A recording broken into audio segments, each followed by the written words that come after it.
আমার বউয়ের চাঁদ মুখখানা একটু দেখি। ঘোমটা খোলার আগে 1 চাপুন, আমার সাথে কথা বলতে চাইলে 2 চাপুন। শেষ পর্যন্ত কিনা আমার একটা কাস্টমার কেয়ারের মেয়ের সাথে বিয়ে হইলো। আমার চেহারা দেখতে চাইলে 3 চাপুন।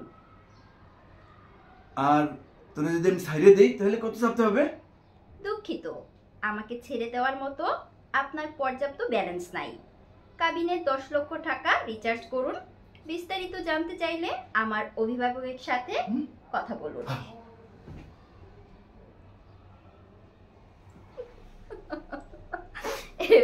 আস্তে আস্তে কথা বলি, একটু জোরে জোরে বলা যায় না? বিহাইন্ড দ্য সিন কেমন হলো বলো তো?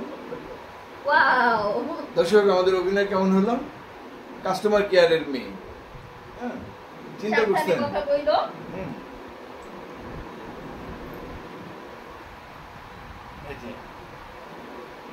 কাস্টমার কেয়ারের মেয়ে,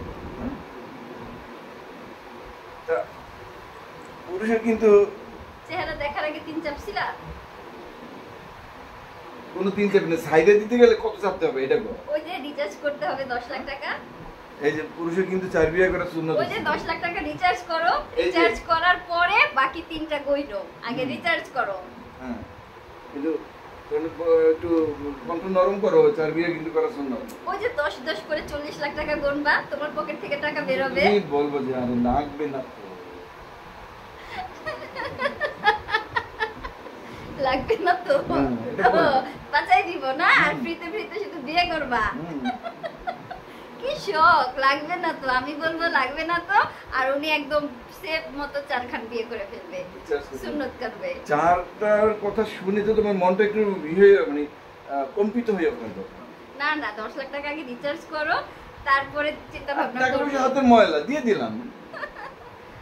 কি শখ, দিয়ে দিলাম। কি শখ। তারপর কি করবা? তারপর তো শুনো, নাক ফাটাই দিব। এদের বংশের ধারা, শাড়ি মুছে দিয়ে নাক ফাটাই দিতে। হ্যাঁ। তো দর্শক, এটা অভিনয়টা কেমন করলাম, কেমন লাগলো দেখেন। এটা হলো আমাদের বিহাইন্ড দ্য সিন। ওকে, আল্লাহ হাফেজ।